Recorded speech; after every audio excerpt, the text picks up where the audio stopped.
I'm not even supposed to be here today. Oh, fuck you. Say, would you like a chocolate-covered pretzel? What's a Nubian? No ticket. Affleck was the bomb in Phantoms. People just shut the hell up with the Fresh Prince already. The too-big TV actor. One ring to rule them all. Then I even tried to talk her into giving me the fucking Dutch rudder. Shot me down on that, too. No. No. No. No. No. No. That was lovely. Just lovely. Why are you doing this?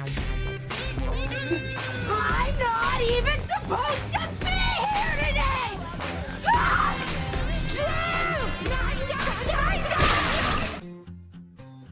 Kevin Smith. That man, Kevin Smith. This is the table read. This is Kev Apollo. Down of the Dead. I'm Menace. We're going to talk about Kevin Smith.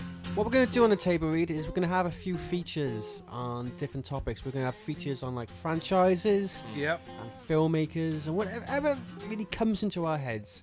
Things we want to talk about, things we want to celebrate on the table read, and things to actually, potentially critically discuss. And a good example today is Kevin Smith. Because what a career this man has. What a career. Guys, what do you think?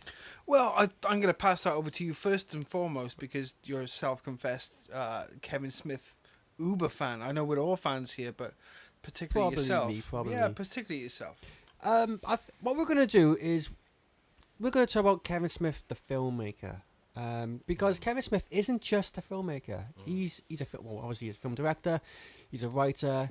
He's Actor. He's a real podcaster, He really does take this stuff seriously. He's does comic books, he's an actor, as you said. He's not just pigeonholed to like just film directing, but that is probably what he's mostly known for. And Sure. as this is a magazine about films in general, then that's what we're going to talk about. So we're going to go through his filmography from A to Z, basically. Well, from clerks to yoga hoses. We're going to Yeah. go through each one. We're going to look at this development of this film director, and look at development how we think he's changed as well, what our perception of him is as fans, and we're going to take it from there. Yeah, sure. So do you want to kick this off like right back when, Clerks 1994? Yeah, because, well, it's just such an inspiring story. I think 1994. Yeah. I think in a way, Kevin Smith, the filmmaker, is kind of more entertaining as Kevin Smith the filmmaker as opposed to Kevin Smith the filmmaker. Do you know what I mean? Because Clerks, we watch it. It's a good film, but it's not that good as Kevin Smith probably would agree. Okay, but I think it's so important. It is so important, especially where independent film comes into it. especially back then, because the guy made a film on his own credit card. Sure. And I won't bore everyone with the details, because if you're listening to a Kevin Smith video, You're fans, yeah. you know the backstory. But he made a film on his own credit card at a time where it wasn't easy to make films. You had to buy the film stock, and today you can make a film if you want on your phone, if you really wanted to, and it would look better than Clerks did. You had to buy black and white film stock and just did a film. Yeah. Simple as that. And for an amateur filmmaker, it was a good film. So for people who haven't seen Clerks or maybe want to sort of revisit his early stuff, how would you explain it? Explain Clerks. Well, really, it's just a film a guy made. You worked in a convenience store at a time, and then he made a film in a convenience store, which already just upped the production value straight away, because obviously it was a real convenience store. Shoestring budget, without a doubt. But it just was a film about life, and you had a specific audience in it, which was people in their 20s, and I watched it whilst I was in my early 20s and got it straight away. Yeah. Just as many ways Garden State, I say, is specifically for a film for people in their 20s. If you're in your 30s watching that, game over. You're not getting it. Or a teenager. Would you agree? It knows the audience it wanted to connect to, and it still connects with that audience today. We watched that movie with fond memories, and we're still able to catch the same laughs that we had watching it for the first time. Sure, but saying that, being guys now in our 30s, do you still connect to it in the same way? Well, my personal position, yeah. Because majority of people in their 30s, they've kind of got their career in life. They're kind of settled down. They're content. I'm personally not. Which is kind of what Clerks 2 works at, in a way. But you're saying this is a married man. You're saying this. That's fine. Just one aspect of my life I'm happy with. Love you, Jess. But yeah, but as a film, it's a film that's been discussed to death. But yeah, it's more like the production of the film that's probably more entertaining than the actual film itself. Because when he shot it for all this money, it didn't get picked up for about over a year afterwards. So he spent all his money. He's in debt. He's made a film which he's like, oh God, what have I done? What have I done? Yeah. It's a film for swearing. What have I done? Until it got picked up and absolutely exploded. It's like, oh my God, it's a proper like zero to hero story straight away. It's inspiring. It makes people want to pick up a film camera and do their own thing. 68-page script. Let's not forget that. Yeah, got that. You know, inspire people like Seth Rogen to go out and make their own films. Without question. And what do you think people did get it back then? Why do you think it did blow up the way it did? Probably because it did have good like commentaries on life. It's relatable. At that age. Definitely is relatable. Again, to that specific audience. Yeah. But it was a charming film. It was still entertaining despite the actual extreme low budget. Because the guy shot the film with his friends. You know, there's only a couple of actual actors he cast. Yeah. Again, I don't think he paid them for this anyway. Well, you know, his counterpart in it, you know, Jason Mewes. Yeah, like his childhood friend. You know. Yeah. I think they might cast Brian O'Halloran as Dante, but I don't know if he paid or not. I don't know. But if I believe that Randall, correct me if I'm wrong, was written in mind initially for Kevin Smith to play. Yeah, he was going to play the lead himself. Which is why the jokes are so funny. Yeah, because he's screenwriter. Right. He wrote it himself. And I think we can't shy away from how sharp the script is as well. Oh, it's definitely sharp. It's focused. You know, Kevin Smith, out of anything he's done, he's mostly talented as a writer. And even back then, it was evident. Even like during his like press junkets at Cannes back then, he was a very good public speaker as well. Like he had like jokes about the cat that does a poo and stuff. You know, like he was really witty with them. And then look what he turned into. He's got like how many DVDs he got now of him on stage just talking. Yeah. You know, 3 evenings with Kevin Smith since then. You know, it's just like interesting time. And an interesting year for film. Yeah, well, yeah, sure. You know, at that point, you know, independent filmmaking, excuse me, was sort of coming back to the mainstream a bit. You had Spike on the rise. You had Reservoir Dogs, of course. Yeah. You know, all these were low-budget films, and they came in on the wave of new independent filmmakers. Yeah, it probably was a bit of a trend. They got like Jon Favreau's films. We had Swingers as well. Yeah. I can't remember the one Richard Linklater film. I know what you're talking about, but I can't remember off top. We'll come back to that awful, one. Yeah, right? It's not awful. It's a good film. No, the factor I don't remember. Oh, off right, top okay, is, yeah. right. We'll come back to that Yeah. one. But that inspired Kevin Smith to actually pick up a camera for this. I'll say that. So that was the starting point. Okay, Yeah. so 1994, but then a year later, he swiftly moved on to Mallrats. Yeah, because Clerks was successful and he moved on to Mallrats. Yeah. And it's interesting, really, because there are so many names in Mallrats that have then become now, big, yeah, but big not stars. at the time. Not- but of I course think not then. as a filmmaker, a film that was so critically praised as Clerks, like I know Mallrats has like a big following, but it's a strange film to follow up on, and it wasn't well received at all by critics. Why do you think he did a film like that? As like it's a off the wall comedy. Well, I think it's also a film about comic books. It is, yeah. And he's such a comic book fan, bordering to the sort of nerd sort of realm. You know, of course, you got Stan Lee in there, which is like uber cameo. Yeah. You know, we see Stan Lee in a lot of these Marvel movies at the moment. You know, popping up as cameo, but back then nobody saw him. So I'm not sure, but you know, the cast alone, Affleck, you know, Shannon Doherty, Jason Lee, these are all people that have gone on to do great things afterwards. Yeah, yeah. And I think it was a case of, for Smith at least, of the phrase, if the formula isn't broke, why fix it? Again, it was a relatable film about friends hanging out, and another co-heist comedy at that. You know, it was very cohesive. Yeah. I also think that this is the film that Jay and Silent Bob came into their own. Yeah. As characters themselves. Yeah.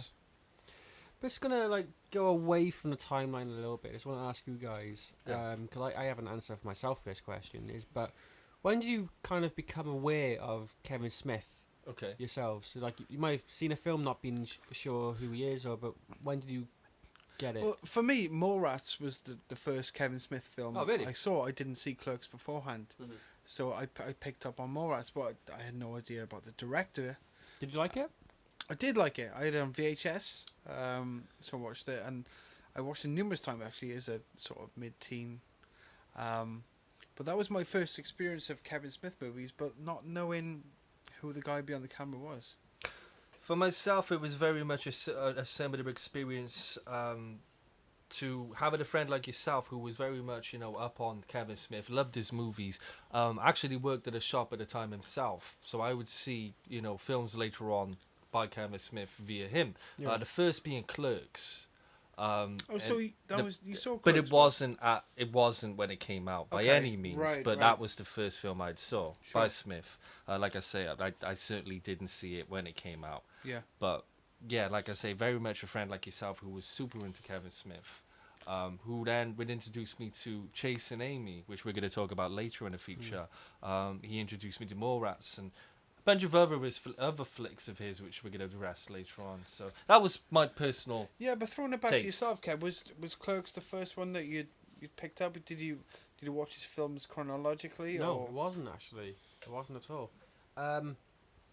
I got into him quite late, actually. I started studying film at university in 2003, and I had no idea who Kevin Smith was.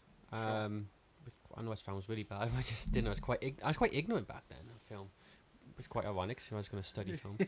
But I met film students for the first time. Anyone's listening who's been to university, and when I say the word film students, those guys. Yeah. Those guys. You're that guy. You're that guy. No, I'm not that guy. I'm not that guy. But there was a guy there who used to walk in with a backwards baseball cap and a long trench coat. Okay, so he wanted to be Kevin Smith, or at least Silent Bob. And he was a dick. He was just so pretentious. People used to call him Kevin Smith, but not in like a nice way. It wasn't affectionate. And I knew quite a few film students who liked Kevin Smith, and so I knew nothing about him. I was like, I don't like Kevin Smith. And that just based on this this guy. I know it's a stupid attitude, but I was stupid back then. I got much more. I was young. I got a much more open-minded attitude. But that was the stigma I had. So I can't be dealing with these kind of people. And so, not to cut you short, you're hanging out with his students. You're hanging out with this douchebag. I didn't hang out with this douchebag. You didn't. I'm sorry. I knew of him. I'm sorry. So, skipping to you getting up on Kevin Smith's feature films. Are you at this point as a student drinking? Is that part? Yeah. So you're okay. But I was bored one time, and my housemate just let me chase an Amy, and I watched it. Was that number one? That's number one. That's the first one you saw. And I just watched it, and just really liked it. Simple as that. What was it you liked so much? Just happened to really like it. That's literally all I can say. It's a second viewing that blew my mind, which sounds ridiculous, but it actually was a second viewing. Being a student, was it relatable in that you could understand and feel the struggle of chasing, girl yourself? Not on the first viewing, which it sounds ridiculous, but that's my first exposure though to Kevin Smith. Which kind of brings us on to Chasing Amy, really, because that was the one he did, straight after Mallrats. Yeah, because he had Clerks, critically, praised, and then Mallrats lambasted straight away. Did not do well whatsoever. People thought this guy's career's over. And don't forget, this is the movie that introduced Ben Affleck and Jason Lee to Jerry Bruckheimer. Yeah, because Affleck was in Armageddon, and then Jason Lee was in Enemy of the State straight away. Sure. But yeah, a lot of people thought his career was dead at this point, and then so he actually went back and wrote what he says was a real film now. Okay. I'm gonna go on about the cast in Chasing Amy. Yeah. What do you feel about that? Because I think they're great. what about the lead female role? Well, that's again, it kind of echoes back to Clerks in a way, because that was his girlfriend at the time. Right. But I think I really liked that character. I really liked the performance. Because I have to be brutally honest here. Yeah. She pisses me off. Really? Is it the voice? The voice, it pisses me off. Oh, I like it. I'm not saying it's a bad performance. Yeah. But I just, whatever the fuck is in her throat, I want to rip out and say, look, just speak normal. I just... Sounds like she really grinds your gears. Man, right? Okay, I gotta. Should we get her on the show? Passionately, right? I do love Chasing Yeah. Amy. It's great. Great performances all round, and including the whole cast, man. Yeah, whilst we're talking about praising, not to cut you short, but whilst we're talking about praise of this film, it's interesting to note that Quentin Tarantino says this is his favourite film of 27, and also it's Kevin Smith's favourite film, which I didn't know. I know it's his until the earlier. favourite film that he's ever, of his own stuff. I think, I think it's his the thing that he's most proud of. It's not. And is that It was because at of the the time, girl's though. It performance? was at the time, okay. Well, actually, I think Clerks 2 is That's now right. That's right. Yeah. is now his proudest thing. But as we go back to Chasing Amy, she grinds my gears. Joey Lauren Adams is who we're talking about, and if anybody does hate her the same way Dan does, email I us. don't hate her. No, I remember being in a Sandler movie as well. It was Yeah. a Big Daddy and stuff, and she wound me Oh up yeah, there as she's well. in that. Yeah. She's also in Dazed and Confused, which is the film we were trying to think of just earlier. Oh, of course. Right. But performances aside, it's great. But what I do like is the gay guy who is Oh yeah. he's like a gay comic book writer, Yeah. but he's also like a black militant as well. Yeah, I think that was played really, really well. Who was Very that? brave. Yeah, it was brave, Yeah. especially at that time in the 90s. Yeah. Really brave. Especially for like a white guy to write that role as well. Yeah. Like literally that was nuts. Some of the things like this guy had to say. Yeah. But this is strange because we've mentioned this before. But well, growing up, like me and you, Dan, we grew up since we were fucking known each other since I was 4 years old. Yeah. But growing up, you were king dingaling when it came to the ladies. I had a big penis. Shouts to Kim. Oh. But literally, like this. Sorry if your wife ever listens to us, but you were the guy Probably who not, got. man. She got better shit to do. That's true. But you were the guy who got all the ladies, like literally all of them, like all of them. Hey, thanks. I got some of them, Yeah. which you probably had first. But anyway, Minus the chase, can we add? Minus the chase. Would you like a chocolate covered pretzel? so but when I had my first ever like long-term relationship with a girl, Yeah. not long term. No, my first ever relationship with a girl, not long term. Sorry. I was like a pathetic film watching, film writing virgin. It's just nice to know that nothing's changed. Nothing's changed. Nothing's changed. But then when I found out she had sex with 6 people before me, oh my god! It's like, Was that a killer? it was horrible, man. Oh, really? I just wanted like the floor just open up and just swallow me. 5 of them were me. Damn it! It's all you. You ruined my life, man. Well, if you Different live in- disguises. Different disguises. If you're listening to the feature for the first time, this is the table read, of course. We're talking about Kevin Smith movies. Yeah, I'm sure, yeah. But that was crushing, and then like relationships after that is always like crushing. Once you find out one little thing about your partner's like history, it's like, oh my god. But it was weird. Even though this didn't hit me on the first time watching Chasing Amy, Yeah. it did the second time. Okay. That's the first time ever a film spoke to me. I was like, Kev, you're not the only one. I kind of agree, though. Okay, so I'm in a relationship that I've been in, for like 10 years. Do I want to know the ins and outs of what happened before I met her? Fuck no, I don't. No. Does she want to know the stuff that I've done in the past? She doesn't. She really no, she really doesn't. No, she doesn't. No fucking way. I know. No fucking way. You never got ass to mouth. But I hope Jen, my parents that's don't a quote listen from to the this. film. It's a quote from the film. okay, but no, it's a real thing. Yeah. You do want to know the history of all that Absolutely. sort of stuff. Why should you're you? making it fresh, and in this case, a guy falls in love with a girl that is gay. Yeah, so far as he's concerned, she's done nothing with men. Exactly Ever. until Finger cuffs. Yeah, finger cuffs happens, and then what's really good about the film is the hockey scene. Is when they're talking, and when she just flat out goes, "I blew him," and some guy fucked me, something like that. And you got the shot of like the puck that hits the guy in the face. Yeah, that's what it feels like, man. It's like, wow, someone actually. First time a film ever spoke to me. Yeah, and it was awesome. I never experienced this in film before. but then okay, right, we're like really good friends. Yeah. Okay, and like all of us, the three of us, we're really good friends. But then you've got the climax of the movie. Okay, spoiler alert, where because he thinks that his girlfriend is more experienced than him, he wants to try a 3-way with his best friend.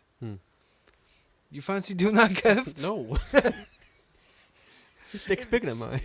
If anybody put you in that position, would you ever feel like that in that position?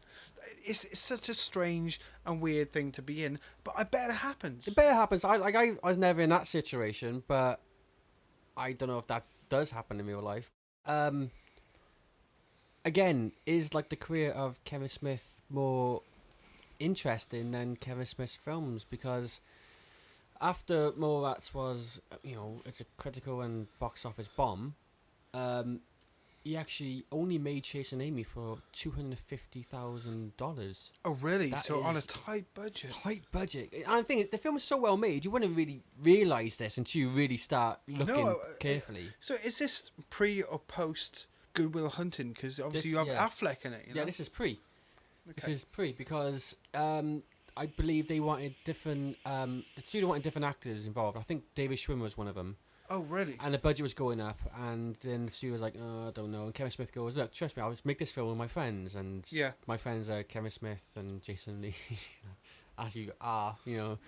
And we can just do it for like $200,000. And famously, the studio went, "Okay, tell you what, we'll give you $250,000 instead." Like, yeah, more money, whatever. And he made the film on that budget, and it obviously made a lot of money based on that budget. Yeah. Maybe not like the exact like box office totals you might expect today, but still a lot of money for a film with that budget. Yeah. Was this independent or was it through a It studio? was to a studio, but shot independently because it's so low budget. But again, it's kind of like Clerks again. It's that underdog story. Yeah. So that's what makes. I think that's what Smith does so well. Is taking that underdog and sort of, making him be the hero at the end. But we've had Clerks, we've had Mallrats, we've had Chasing Amy. So next up, of course, we've got Dogma. Yeah. You like Dogma? I love Dogma. Yeah, it's the film that really spoke to me. Yeah. I like Dogma, but it is one of his most critically praised films. But I'm not a fan of it. It's not for you. No, I get it. I can see how it's a good film, but it's one of those films that doesn't really resonate with me. Yeah. It's like Evan's watched good films, like for example, I know it's a completely different film, but the Bourne trilogy. I like those films, but I'm probably never going to watch them. Yeah. It's just one of those films. Okay. I might have to agree with Kevin. It's not that it's a bad film or that it didn't. No, it's a good film. It's a good film, but it's not one I plan to. For me, it's got rewatch value. Yeah, really. I've seen it a few times. Yeah. I really rate Dogma. Especially performances by Alan Rickman, Chris Rock. Yeah. Obviously Affleck and Damon. Oh, and Jason Lee actually, great role in that. Yeah. And the shit demon. Yeah, that bit. Yeah, we'll come on to that later as well. I got something to say. Oh, really? But Salma Hayek as well. Yeah. Probably looks as hot as she ever does. Hello. Hello. That and From Dusk Till Dawn. That's why I fell in love with Salma Hayek, to be honest. What I will give it though is kind of one of those films. It's kind of like a Tarantino film in a way, or even kind of like Pulp Fiction, or obviously Pulp Fiction, but something like Goodfellas. It's one of those films where every scene is kind of like a track from like an album, where you could actually just watch a scene on its own, like the office scene, or like the obviously the shit monster scene. Like it's film, the scenes you happily watch on its own. Yeah. That's pretty cool. Yeah. But Dogma, it's like, Not rated Dogma. it's good, but it just doesn't do anything for me. Personally. That's fair enough. I'm pretty much more or less on the same.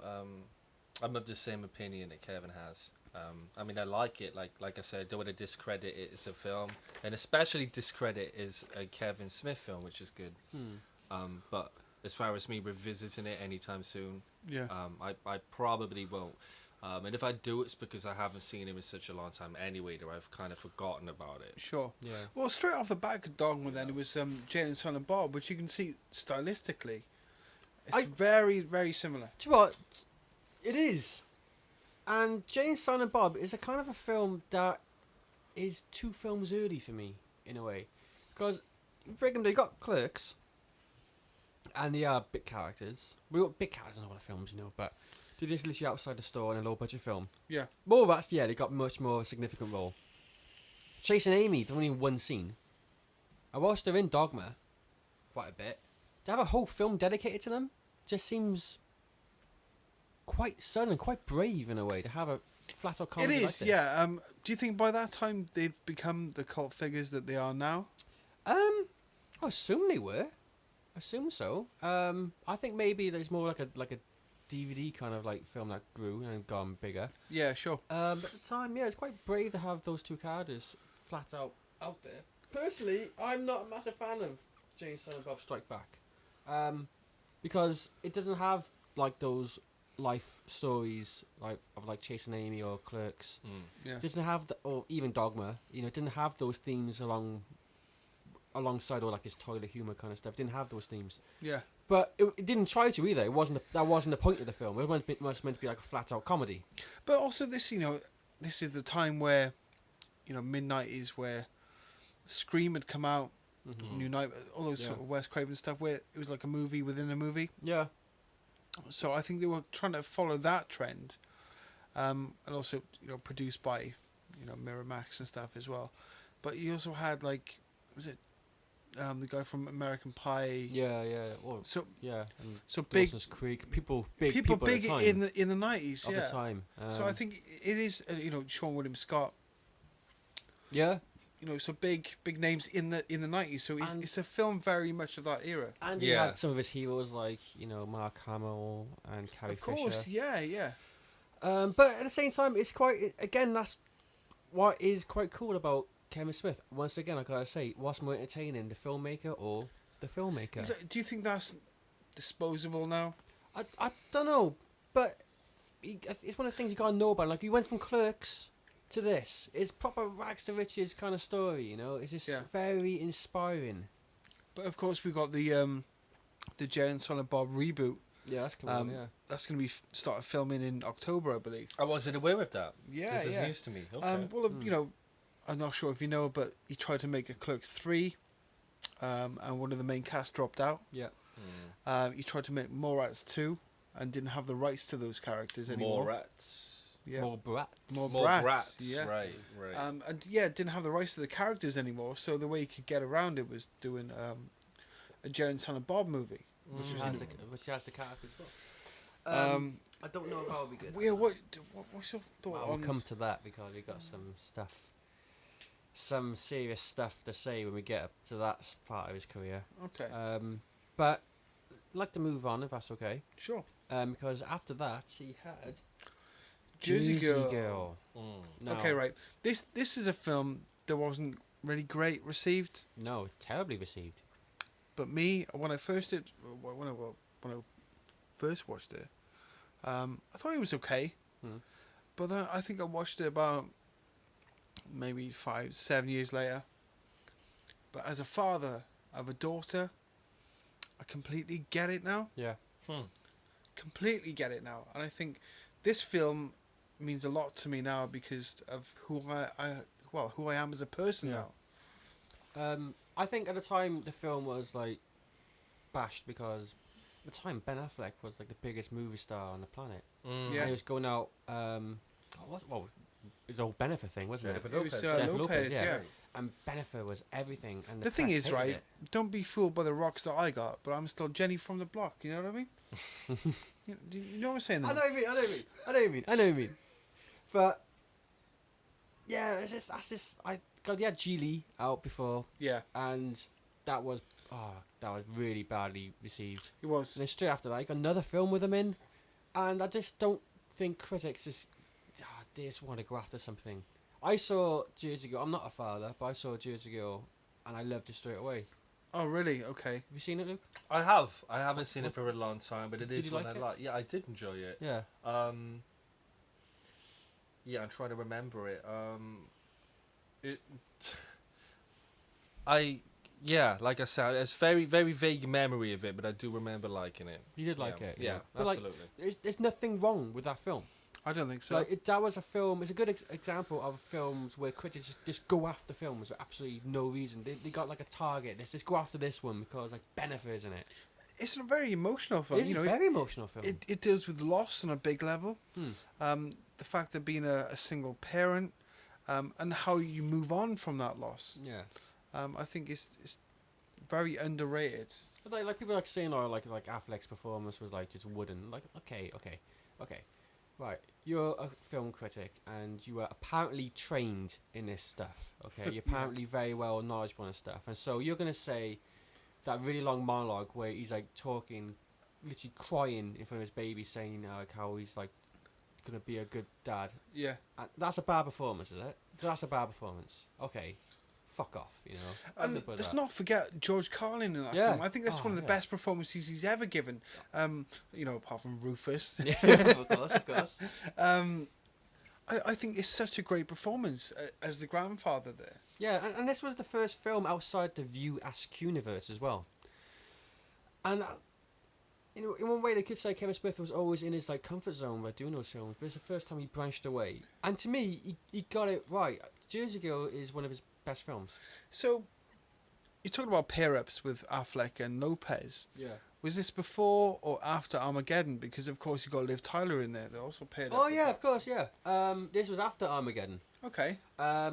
If I remember correctly, they were happy to work with each other because Armageddon wasn't really a film where they have like proper dramatic scenes together. Right. It's more like just standing in front of a sunset. Yeah. Where this cool shot goes past. You know, no Yeah. actual proper or animal crackers, of course. Yeah. Why do you think it just wasn't well received and they didn't get it? Just literally because that was the time. Because like I haven't got no time for like film critics or the media. That's what I like about the table read. That's what I like about us doing this. We're here to celebrate film. Yeah. We're to talk about films we like. What is the point? What is the point in picking a film apart That you and don't just like? criticizing? What is the point? Do something else with your life. You know, do something positive. What is the point? There's nothing constructive in the criticism of Jersey. Like some critics even went after the little girl. I mean, why? She was fine in that film. Yeah. To do anything wrong. Good performance. It was, yeah. It just was pop culture, just benefit. It literally was all that, I think. But I think this was one of the first times it actually really affected Kevin Smith as a filmmaker. Because the critical reception was so bad, I think he's very conscious of what critics thinks of him. Do you think so? Yeah, I think we'll get to that as well. Because first thing he did was he went back to the well, as he calls it, went straight back to the US universe and did Clerks 2. Right. Which a lot of people Speaks think, volumes. which a lot of people say is his best film. And I kind of agree with that. I know you personally rate it as your favourite film of his. Yeah. Actually, tell you what, to celebrate my love of Clerks 2, I'm going to do this.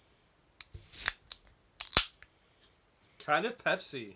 Not Pepsi, it's Brooklyn beer. One of the coolest beers you can get. Brooklyn beer, you know? BK, son. Brooklyn beer. Brooklyn for cop out, you know? Just like that. You know, like, it's awesome. Cheers. Ching. Cheers. It's a film no one wanted. Once again, it's that, like, underdog story. Yeah, it it's is. the film no one wanted. No one wants a sequel to Clerks because you will get it all wrong. You will, but he didn't. No, he didn't. I think he surpassed the original, which a lot of sequels don't. Straight away, people would say, "No, it's not in black and white," and Kevin Smith's like, "Well, obviously it's not." I kind of like the white. fact, I got to punch it now. but kind of like the fact that he started off as black and white. Yeah. And then with a fire scene in the quick stop. But I don't really know what to say about. I Clerks think 2. it's brilliant. Like you, I love it. I'm a big fan. I saw it at the cinema when it came out. And I remember at the time encouraging everybody else to support it theatrically. So, he would, to secure the future with him, because as we know now, he's not doing blockbusters. Well, I think we also saw more of Dante and Randall as well as you know, we got into their skin. A bit. But it's just a good film. Simple as that. Yeah. It's fun. It's fun to watch. It is fun. The It's donkey emotional. scene is absolutely hilarious. Yeah. It's a good example of a film being so bonkers but emotional. Like, you don't Yeah. get many of those films. And the soundtrack is great. Soundtrack is great. Yeah. I think they add to the emotional scenes as well. Yeah. Is that scene where Dante's kind of like got in his car and he's reevaluating his life. It becomes a narrative. Yeah, Right? and he sees the girl in the window, which actually is Harley Quinn Smith, is Kevin Smith's daughter. And it's just the whole scene. It touches at the heartstrings, you know. He almost acts with his face in ways that you haven't seen in a Smith Yeah, movie yeah, before. sure. And I think for me, out of all the Smith movies, this is where Jay and Silent Bob really come into their own.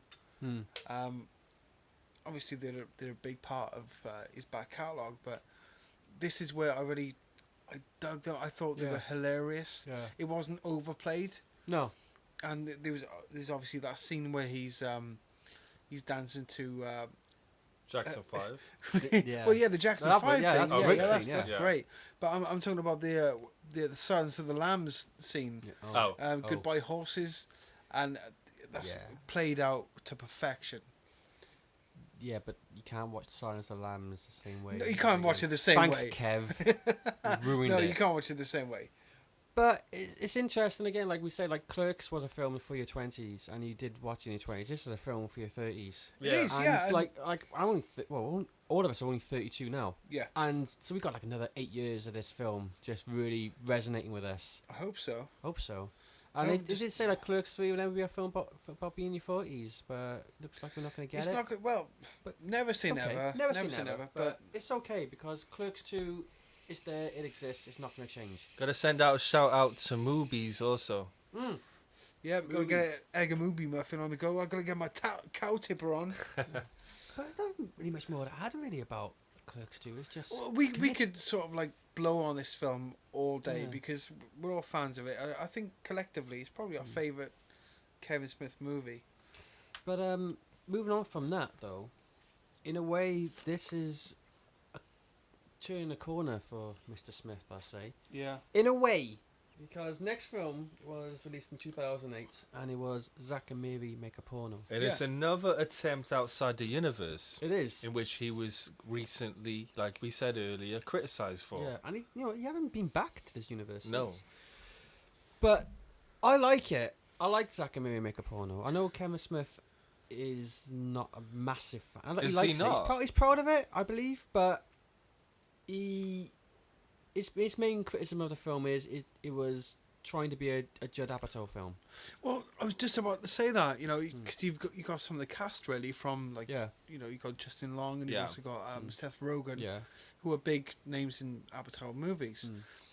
When I first saw it, I thought it was an Apatow film. I did, But I don't think that matters really, because it's a good film. I really like Yeah, it. it's a I'm funny film. a big fan. I think just Alon's hilarious in it. I was just about to say, I think he's the stand-up performance in it. Absolutely. Absolutely. But at the same time, it's not really a memorable film, you could say. It's not a classic or anything like that. It's just a film. It's not one I'd say, okay, this is a great Kevin Smith movie to No, watch. it's not. It's not one of his films to chuck on. It's a good example as him. But it's a good solid film. Yeah. But the reason I say it's a turning point for him is because apparently this is when Seth Rogen introduced him to weed. Oh, really? Well, two things really. This is his first flop of his career. Was it a flop? Yeah, because that's kind of strange. Since When you say flop, it's a porno movie, right? So, well, hey. Anyway, but yeah, it was a flop. Like I know he expected a lot of money. He expected this to be his highest grossing film because Seth Rogen was a rising star. He was, and he just come out with Apatow movies. Yeah, man. good predictions as well, and it didn't flop for like a bad critical response or anything. Just no one happened to go to the cinema that weekend. it wasn't a money shot. Yeah, it wasn't. Hey. Apart from you could take that one shot with the who. Oh, that was Yeah. just yeah. No, because my understanding was that it was the other way around. That it was his biggest film. Well, in one way, it is his highest grossing film. Personally, as a director, it was his highest grossing film. But at the same time, yeah, in terms right. of making a profit Right. and what was expected of it, didn't make. I think it made like 2.5 million in the opening weekend in the US. Oh, really? And that's not a lot of money. It's not great. Yeah. At all. especially for the porno. But you know, but still, it's got a cult following. It did well on DVD, I think. Sure, Yeah. you know, there's a lot of himself in it as well because I know he's a big Star Wars geek, and Yeah. so yeah. But I think, you know, since like Mallrats, he got crushed on. Jersey Girl, he got crushed on. He got crushed on again. This time with like a lot of like financial loss in it. I think it So changed him. where But does this critical acclaim come from? Then, where do they rate him? what, Kevin Smith? Yeah, because obviously a lot of the movies we talked about we love, but the critics have kind of come down on him. Because I don't think a lot of critics get him to start with. Because like some of his films are for certain audiences. And if you're not that audience, then Fuck you. I think as a film critic, and if, in a defence to a film critic, which is what I will not often say, is they have to watch films they have no Interest. and they're not the audience for, and so they have to write for it. Going off topic, but when Hellraiser was released, Yep. Barry Norman just I slammed it. yeah Completely slammed it. gave absolute shit to it. I remember there's a great picture of when Hellraiser 2 came out, and they brought Barry Norman on Yeah. set, and it's him standing next to Doug Bradley in a full kit as Pinhead. Amazing. And the reason why he said like he gave a really bad review was because I don't like horror films. But like, well, that doesn't matter. Yeah. That doesn't matter. You criticize your the film job, for what it is. right. It's your Yeah, job. yeah, not the genre. It's, yeah. Just you don't like horror films, not it. So it's the same with Kevin Smith films. You don't like those kind of films, you're not gonna like them. I don't think a lot of critics have a lot of time to actually judge films what they are, unfortunately. It's true. But that's what we do on the table. That's what we do. We're honest. We're the best. Well, debatable. No, we are. But that's the thing, though. This is where it gets a bit weird, is because this is where Kevin Smith has evolved. Doritos Man. Yeah, do you think for the better? No. Okay, now we're gonna go into To cop me, outs. this is where it changes for me personally. Yeah. It'd be amazing if Kevin Smith were to ever hear this, and if he, you know what, in a slim chance he would. I don't mean any offense to the man. You never know, man. He's a fan. You know. You never know. But do what? We're gonna add him on Twitter to this, and for what I understand, he just likes hearing stuff about himself, so he might listen to it. But sir, I know you call everyone sir, so I'm gonna call you sir. Please don't take any offense for what you're about to say. Yeah, we're fans, man. We are fans of you. And to prove that, Dan just met you at Comic-Con in London. I did. Just a few days ago, I met with Kevin Smith. He was very gracious. He was very humble. He was very funny. In real life, people say don't meet your heroes, but I say meet Kevin Smith because he was great. He took a lot of time. He signed some stuff for me, and as a gift to Kev, we got him the signed Chasing Amy poster. Yeah, which is absolutely amazing. You're very welcome, sir. Thank you very much. But yeah, he did a lot of photo shoots with a lot of people, but he spent a lot of quality time with them. He could, converse with them, asked about the interests and stuff. So he was a great guy. Yeah. Well, I wish I was there. He was great. He was great. I got that weekend messed up, didn't I? Yeah. But yeah, like Mr. Smith, if you're gonna hear this now, we're gonna be constructive about your films. We're not gonna like lambast your films as way some bonehead critics have done before. Like we're gonna talk about your films as fans. Sure. The first step we got in your change of direction, it kind of starts with Zack and Mary, but it's gonna be Cop Out now. Which I like. You like Cop Out? I like Cop Out. Dan, this Okay. is the only film of his you haven't seen, I right? haven't seen Cop Out, but I know that this is the only film in his catalogue that he didn't write himself. That's right. And Cop Out has a lot of shit. It was not well received. And I don't think it's a great film. No, and I know it through the controversy of Yeah. him and Bruce Willis. Again, the story of Kevin Smith comes through again, kind of like overshadows his filmmaking. Because the whole Bruce Willis thing, has overshadowed the film. Like the things Kevin Smith has come out with Yeah. about the production. It's pretty shocking. Well, if you remember, before Cop Out, I believe he was in Die Hard 4. Yeah, apparently everything went well in Yeah. that, but it was Kevin actor Smith to actor. was in Die Hard 4. That's right. Yeah. So there must have been some sort of chemistry there. Yeah, there was. 'Cause apparently they got on well in that, and so he's so excited to directing one of his idols in the film.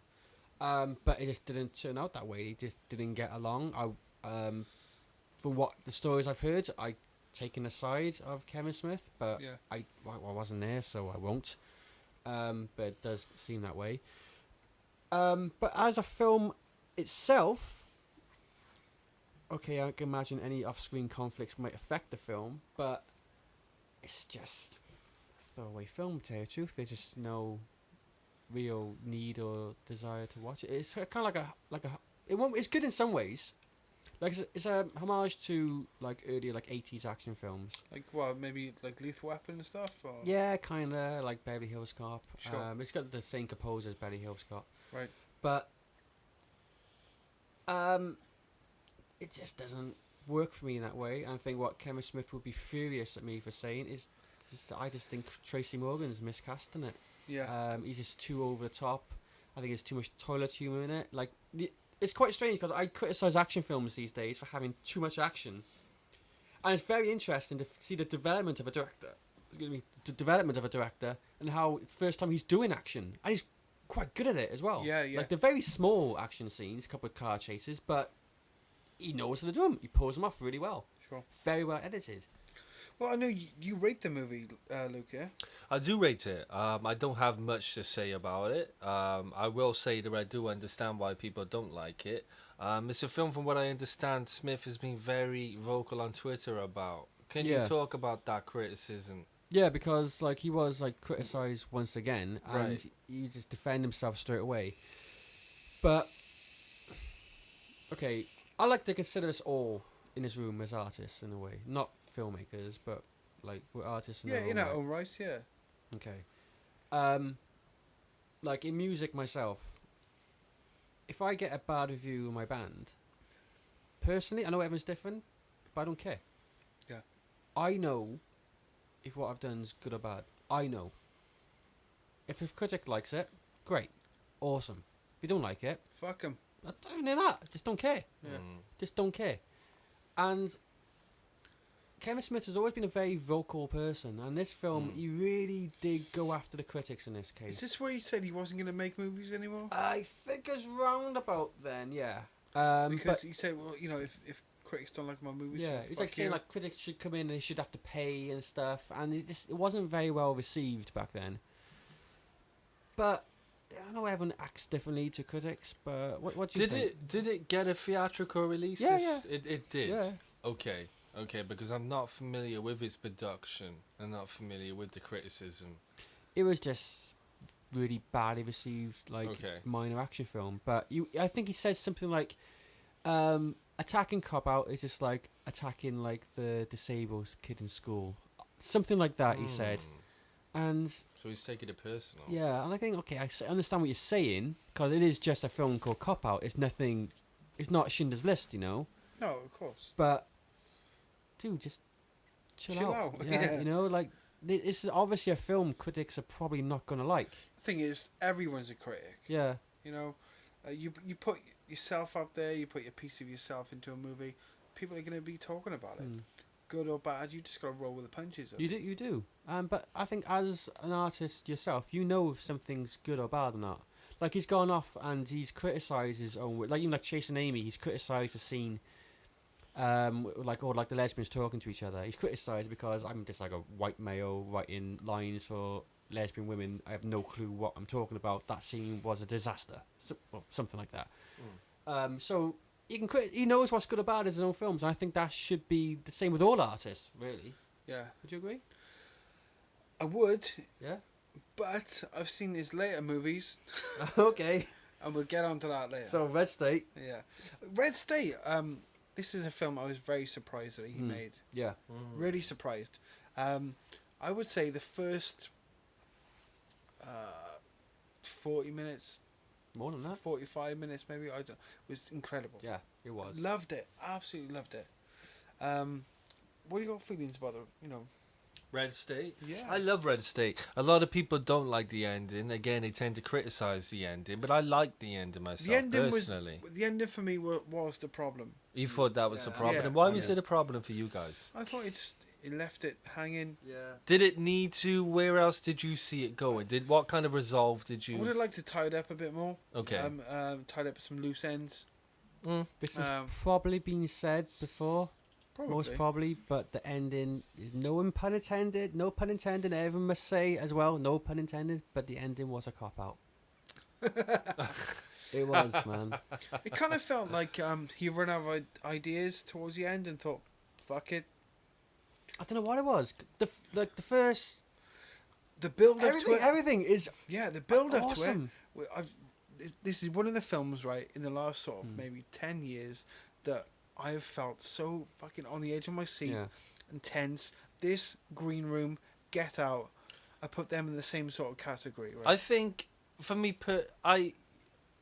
in my opinion, the ending was kind of a metaphor for the reality that although this crazy stuff has happened in the film, the way I'm going to end it just kind of depicts normality. It was very bittersweet. It was hardcore, but at the same time, this is normality for us.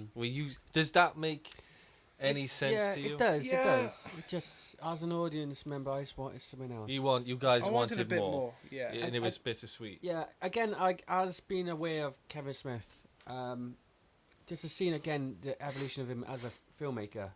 I was watching this film thinking, oh my God, I cannot believe this is a Kevin Smith film. Exactly, and I think that's something that we can't sort of brush aside. Yeah. He made this movie. Yeah. This is nothing like he's ever done before. Yeah. Like he can do it. He can do it well. the Michael Parks opening monologue, maybe if I nitpick too long, but when he murdered that guy tied to the cross, oh my God! There's and so the many kid brought him with scenes the in this cage. movie, right, that made me feel uncomfortable. It's very claustrophobic viewing. Well, the guy in the cage, and oh my, I was fucking sweating, man. But and to me, for me, it didn't pay off. It didn't, because it kind of felt a little bit too self-aware. Not self-aware, but too. I think it's too clever for his own good. I thought, because I can't remember the actor's name. The guy's in Cop Out. Michael Pollock. No, Kevin Pollock. Sorry. Kevin Pollock. Same name as me. Usual Suspects. Yeah, it seemed like he's in it. It's good. Then, sorry, spoiler alert. But when he gets shot, it kind of felt like one of those. Didn't see that coming, did you? Everyone fucking gets shot. Everybody apart from John so Goodman. everyone's dead. It's like just kicking off all the characters one go. I can see what they're trying to do, but to me it was like, you're kind of doing this on purpose. Maybe I'm being too cynical. That's what I kind of felt. But then, and I think I mentioned earlier Green Room, a film that I think is either taken a little bit of inspiration from it, but it had the same feel about it, but it was done a lot better. I felt exactly the same way as I did watching Green Room that I did Red State. Yeah. But I think Green Room was executed better. Yeah. But Luke, you like the ending. But for me personally, because when the rapture in inverted commas, when that started, I was like, oh my God, they've actually going this far. The rapture is actually happening. Yeah. Like all the main characters are dead. The rapture's happening. This is insane. It's that could have been. Then it's yeah. Because Kevin Smith did like a quite a funny feature on the end of Return of the King, where he said like, the Lord of the Rings. Yeah, he said like it's just like so many different like endings to the film was brought out of his mind. Should have just gone something so crazy. Just gone flat out there where the scene where like Sam and Frodo were together, Frodo's in Full bed. on bricks in his mouth. Yeah, should have just done that. I was like. And then he didn't do that. It was in his own film, I was like, should have gone ahead with the rapture. It was so frightening. But again, like Luke, you liked it. 3 movies of people fucking walking. Yeah. Yeah, I got a lot of love for Red State. It's one of my favourite Kevin Smith films for sure, 100%. For the simple fact that you've never seen a Kevin Smith film made like that, and it's so original for that reason. What if you didn't know it was by Kevin Smith? Good question. I would still feel the same way. Yeah. Fantastic performances. I dig the story. And like I say, the ending doesn't bother me. I can appreciate why people dislike the ending. I've seen it once, okay? So Would I feel differently about seeing it the second time? Maybe. I'm not sure. I've seen it 3 times. I'm probably not going to watch it again, just based on the ending. I just can't be Okay, bothered getting to that. really? I just can't be bothered getting to that ending. Yeah. I just know it's going to be a letdown for me. Okay. But still, again, as Kevin Smith, the filmmaker, great attempt. It is, yeah. You know, it's such a step forward in his career, I believe.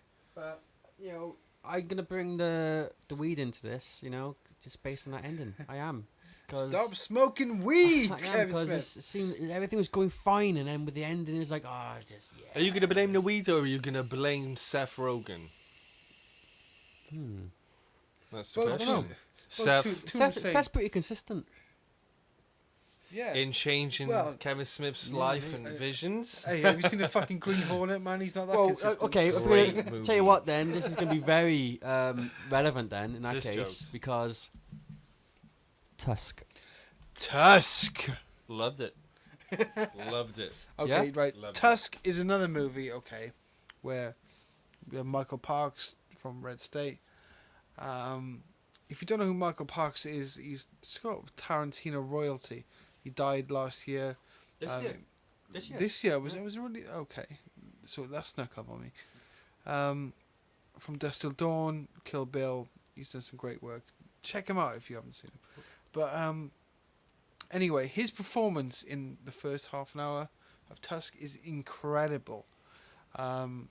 Personally, I think Justin Long again, great performance, and you feel uneasy. You feel there's something not quite right here, but then all of a sudden it just goes fucking batshit crazy. Yeah. And this might have been the intention of the film. You know when you said you loved it. Yeah.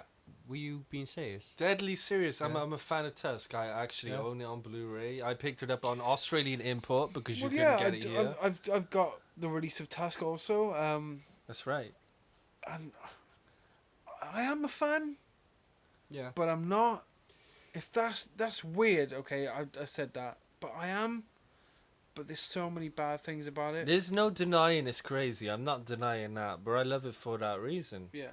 And I will say there is a disconnect in that, you know, the first half is very much focused. And I would say the part that it really dips is when you meet Johnny Depp's character.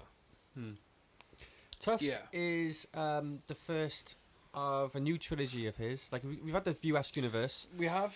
And I can't remember the name of the trilogy, but I'm just going to call it the Canadian trilogy for now. Okay. Sorry, I can't remember the name. No, you're right. It's the Canadian trilogy. No, that's just what I wrote down earlier. Just what I'm guessing. but either way, yeah, just what you said, Dan. It's like the first half, regardless of whether what you know about Kevin Smith as director, the first half is creepy, it's disturbing, it's unsettling. It is. But the film literally fades to black once we get the reveal, and opens up with Johnny Depp, as you said, and it turns batshit crazy. It's amazing.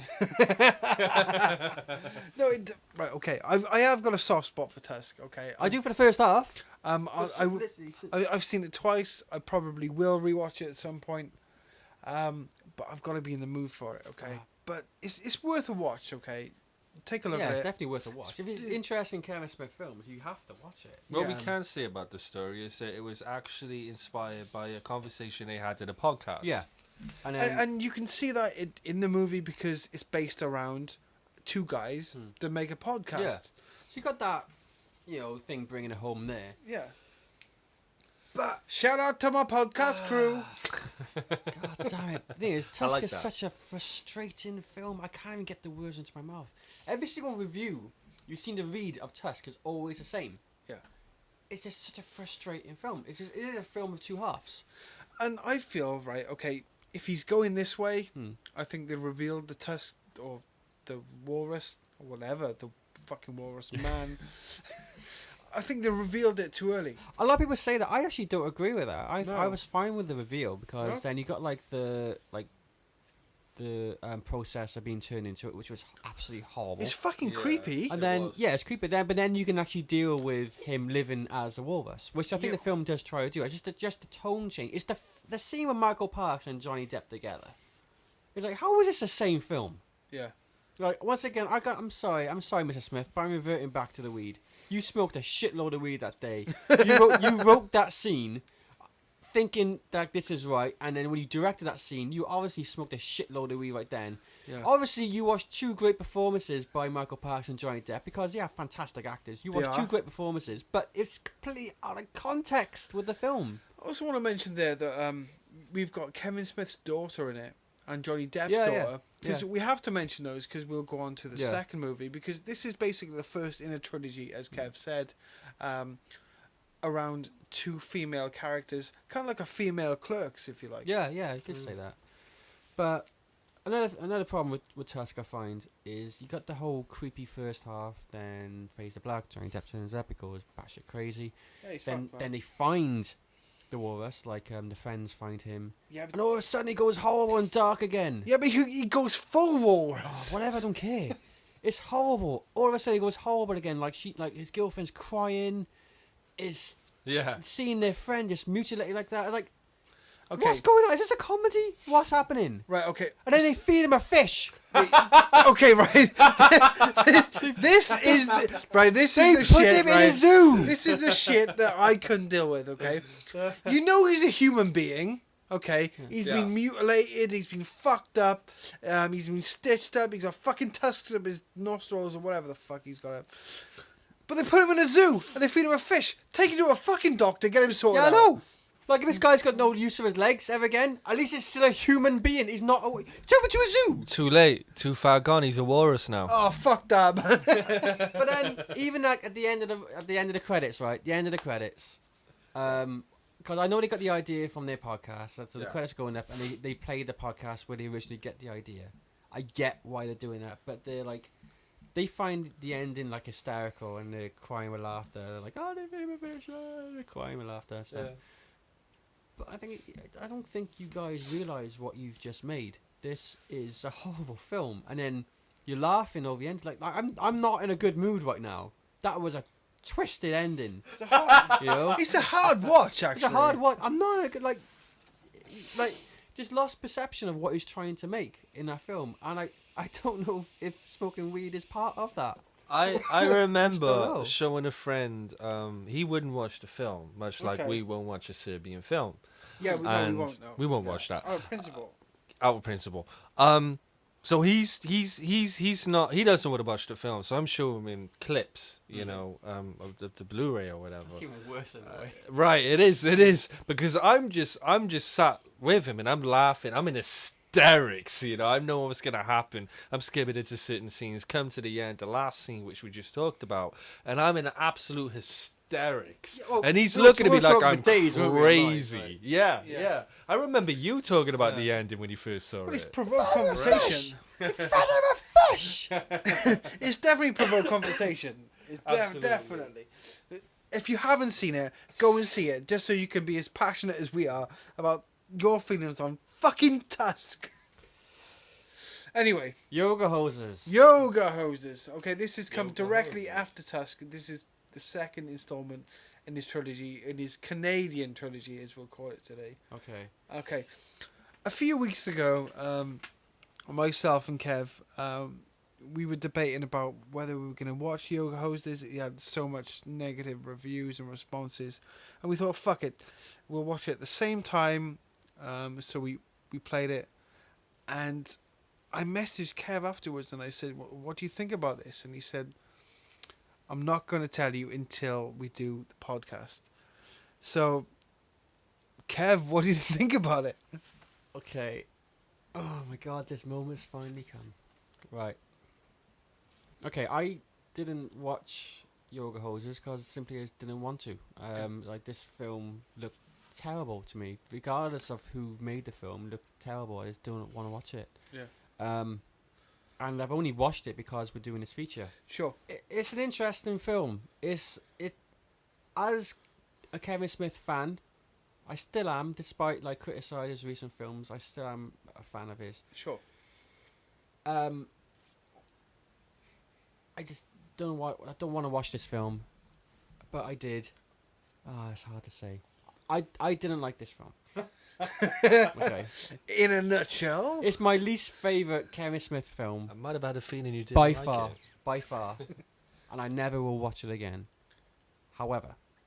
Okay, there's a however. Okay, I'm going to get my piece of paper out. Bear with me. Past all the beers. Not weed. Okay. Well, look, you haven't seen Yoga Hosers, I right? haven't seen it. It's the only Smith film I haven't seen to date. Do you want to watch it? I will watch it. Do you want to watch it? I want to watch it. Do you I want would to- say I would say watch it. I definitely. It's an experience, okay? It's Well, not- actually, saying that, before I actually move on to my next bit, Dan, what did you think? We were watching at the same time. What did you think? Okay, right. I went into it knowing that it was going to be a very strange film after coming Yeah, out. bear in mind, we didn't, again, with the whole, like ethics of the table read, we didn't go in this film to hate it. No, we didn't. No. What's the point? You But know, I we knew- want to watch it. We want to like it. Sure. Well, Well, did I- it take something from it? Well, I knew it was going to be a strange film, especially after coming out of Tusk and watching that. Knowing that it's going to be a follow-on from that. I also knew beforehand that Kevin Smith plays a fucking Bratzy or like a Nazi sausage, which is weird as fuck. So I knew it was going to be strange. What I didn't realise is how fucking strange it was going to be. It started off as kind of a kind of nice little movie about two girls, kind of a coming of age movie, but then again, like Tusk, it just got fucking weird. Got weird. Okay, well, yeah, it just got weird, man. Weird from the start. You think so? I'm going to read you a couple of quotes from critics. Okay, Actually, sure. 3 quotes from critics. Yeah. Okay. Quote 1. It is a painfully inept comedy. Ooh. Says Sick burn. I don't know who said these. Okay. Quote 2. The director doesn't know how to pace a motion picture or how to sustain his ideas for more than a couple of minutes at a time. Ooh. Yikes. Quote 3. Apart from the two leads being likable, mostly down to their naivety and innocence, this is a film for the brain dead, for the uneducated, for the worthless. I'm just about to say, you know, the two leads are Johnny Depp's daughter, and Kevin Smith's daughter. Okay. Now, that's what some of the reviews have said. How much of that would you agree?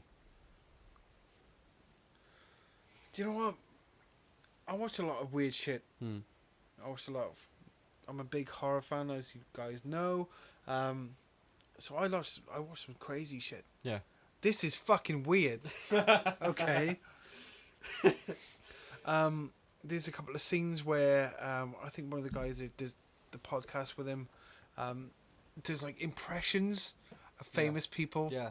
Well, Ralph Garman. Yeah. Which is just bizarre. I couldn't follow it fully. Yeah. I think the story was all over the place. It's not a second viewing for me, Kev. What if I told you, now don't hit me. Please don't hit me. Because this is where shit gets serious. What if I told you those 3 quotes were from the Bill and Ted films? Are you serious? Yeah. Okay. Right, okay. First of all, fuck those guys. Bill and Ted. I'm being deadly. You can see my eyes, right? If you're listening now, you can't see my eyes. Bill and Ted are some of the most amazing films ever fucking made. Period. Yeah, I know. Dawn of the Dead out. Because when it comes to the Bill and Ted films, like me and Dan, like we have an actual emotional attachment to those films. Yeah, we do, It's yeah. like you mentioned it in like your best man speech for my wedding. I did. Like I even got Napoleon from Bill and Ted to speak at you your did. wedding. It's amazing. Like the end scene in Bogus Journey when like they play the like God Save Rock and Roll to You and it comes in the Steve Vai intro. That's not comedy to me. That's fucking emotional, man. I get fucking tears watching that. And we both had that played when we walked down the aisle. Yeah, we at our did. wedding. We did. Obviously with different wives, and obviously not our own wedding because we're not married. But that's surprising that that's from the Bill and Ted movie. This is the thing with Yoga Hosers. This is why I did it. Yoga Hosers reminds me a hell of a lot of Bill and Ted. In what way? In what way? We're not the Bill audience. and Ted is good. The guy I mentioned earlier, the guys who wrote those reviews are not the audiences for Bill and Ted. Sure. You know, they're writing, they're lambasting films the same way as Barry Norman did with Hellraiser. Yeah. Attacking films which they shouldn't really be watching or writing about in the first place. So, who is the audience for? The audience for the Yoga Yoga Hosers is young teenage girls. Simple as that. I'd We're agree- not the audience. I'd agree with that, actually. Like, unfortunately, well, I don't know if it's fortunate or not, but for me, Yoga Hosers has not had a wide release. It's going to be like a cult of a cult film, you know. It's like, it's not going to be very well. It's like, it's going to have nothing like Clueless had in the 90s or anything like that, or that Lindsay Lohan film, what's it called? I know, fucking 2 Days in Lindsay Lohan. I don't know, like Pitch Perfect, something like that. It's like, those films, they're not for us. Mean Girls, that's the one. Oh, yeah. You know, it's not a film I for actually us. love Mean Girls. You would. But it's not a film. What about the movie? It's not a film for us. Both. I mean, as a film fan, I have problems with Yoga Hosers because, as reasons you mentioned, one of the biggest problems I have with Yoga Hosers is there's a scene earlier on where the two girls are singing a song. Yeah, that's the intro to the movie, right? No, and again, they do it again. They're singing a song, and like the father is next door, and he's crying because... Oh, yeah, because the wife has come in and... Yeah, he's crying because, I used to sing this to her as a little girl. And Yeah. then they sing the song, cuts back to him crying. Sing the song, cuts back to him crying. Yeah, but Sings doesn't he, the like, song, fuck cuts off in the back to him car crying. afterwards? He does, but still, this still goes on for the whole song, cuts back to him crying. Like, I get the point. Kevin Smith is a fantastic storyteller. A fantastic story, not so much in the medium film. If you eat one more Dorito, Luke, I will kill you. It's a pretzel. Okay, you can have this one. Hey, just like Prince Charles Cinema, no Doritos in here. It's too fucking loud. Sorry, guys. But yeah, we're not the audience for that film. Like that scene, like Kevin Smith, as I said, he's a fantastic storyteller. It doesn't matter what medium he's in, he's been a fantastic storyteller. But Yoga Hosers, I think he's lost his way with that, and I'm saying this constructively, because that scene, like, we get the point. We get the point. What's Yeah. going on?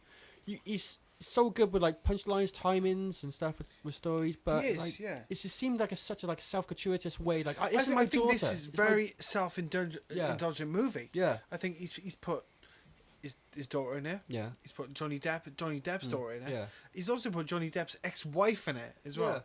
It's a very family matter in movie. some way, like it doesn't matter because like Kevin Smith lives a different world than what we live. Like, we work our normal jobs and then we do this as a hobby. Okay. Yeah.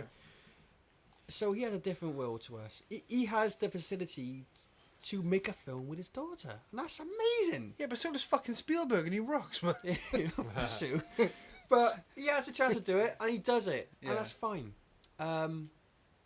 But we're not the audience for this film. No, we're not. And same as Garden State is not the audience for anyone who's not in their 20s. Same as Clerks wasn't for people who wasn't in their 20s. Same as Clerks 2 may not be for people in their 30s. That's right. But if you're listening, Kevin, Clerks 3, we are the audience. Yeah. We're getting to that age that we are the audience. Just pay Jeff Anderson off and he'll do it. Yeah, you yeah, know. let's get Randall Just back in it, man. Just do a crowd for Kickstarter for him. Just Yeah. give him some wage.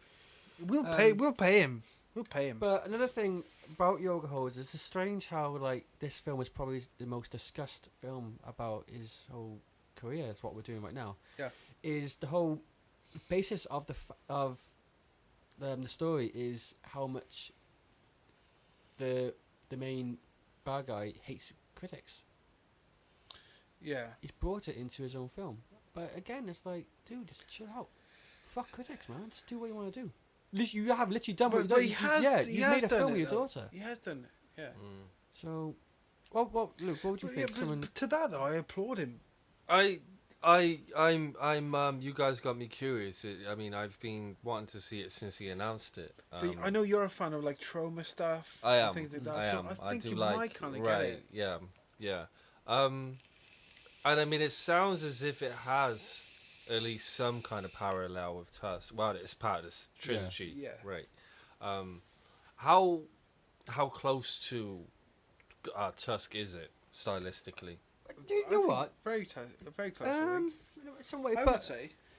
I was watching it thinking, as a Kevin Smith fan, I was watching it thinking, oh my god, this is the same guy who made like years ago. This is the same guy who made Chasing Amy. What the hell? But at the same time, I was thinking, Yeah, this is the same guy who made Dogma with the poop monster. Yeah. It's the same guy who made Silent Bob Strike Back. It wasn't that different in a way. Yeah. So. Yeah, there's elements of himself in it, I think. But coming up, which you obviously can't talk about because these films haven't been released or even made yet, we have Moose Jaws, which is the third installment, right? and it's apparently Jaws with a moose. With a moose. Yeah. Sounds great. I'm in. You're in because you like Swamp Thing. How did you know? He's doing a Jay and Silent Bob reboot, and Okay, what are your thoughts on that? Do you think it's going to go well? I don't know. Does he have the pulling power he used to have? Like, I know he doesn't speak with Affleck no more. No, but not through like disagreement or anything. No. Just drifted apart. You know? And you got to think, Affleck is now Batfleck. Yeah, it'd be amazing. He's got some serious fucking wonga behind him. It'd be awesome if he did another film together. It'd be fucking fantastic. Oh, man. I mean, to me, Affleck has been top of his prime for the past couple of years. I've always been a fan of Affleck. Oh, me too. I'm just saying he's at the top of his game now more than ever. Yeah. I think we might see Jason Lee in it though. Maybe Chris Rock. Maybe. I know they do see each other from time to time. Yeah, maybe Chris Rock. But yeah, no offense to the fans of like these franchises, but I know like it's episodes for like Supergirl. They've been very well received apparently. And the Flash. Yeah. But if I also like his work he did with the Batman comics as well. Yeah, he's a great writer. If the cameos are like his daughter and like cast members of Supergirl and Adam Brody, it's just not very impressive. There's no. It's gonna be. There's no Matt Damon. There's no Ben Affleck. It's gonna be Haley Joel Osment and Justin Long. Yeah. What kind of film would you guys like Smith doing? Clerks 3. That he hasn't done before. What fully I don't original? mind. I don't mind. I don't care what he does. I just want to be good. Is there a specific genre you would like him to explore? I don't mind because I think I just want him to be consistent.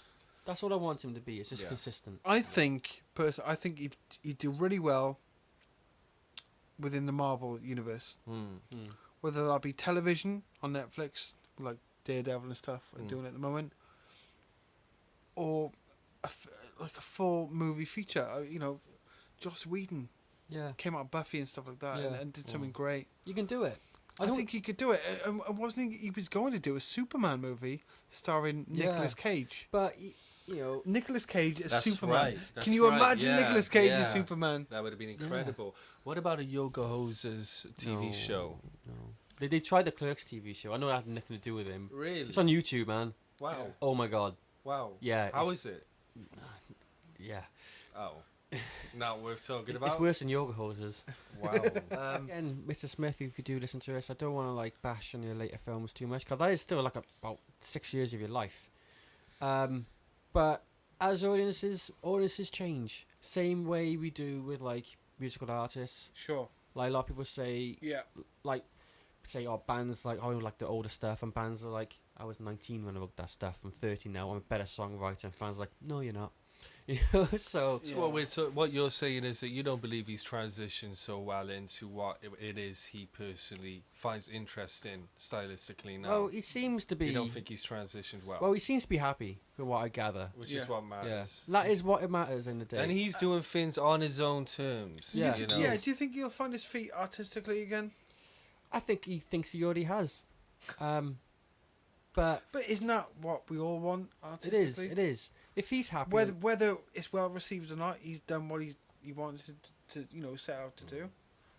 Well, it's down to him. To that I take my hat off to the guy. Yeah, you can't complain about that. No critic can actually complain about that whatsoever. If he's content, awesome. Yeah, let him do it, man. Just audiences change, we've changed, we got older. We're not really checking out films. And we've still got those movies. Those films, Chasing Amy. We've hasn't still changed. got them. Yeah, we still got those. Has not changed. So it might change you, but the movie hasn't changed. Yeah. So and that's good. Like the guy's made history. In the day, the guy's achieved more than anything we've done. So hats off to him. And Kevin Smith, man. Kevin Smith. So to celebrate Kevin Smith.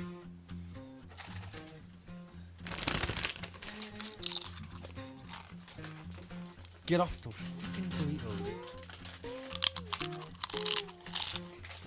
We gotta have A chocolate covered pretzel. chocolate covered. Oh, this Yeah, awesome. because they've been somewhere. One chocolate covered pretzel. Got 2 chocolate covered pretzels. Mm.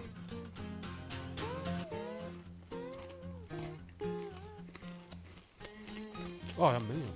Awesome, man. Good call. Can't wait to vomit to bowl. So, without further ado, we've been the Table Read. This has been our Kevin Smith feature. I hope you've enjoyed it. Join us next time, guys. Thank you very much.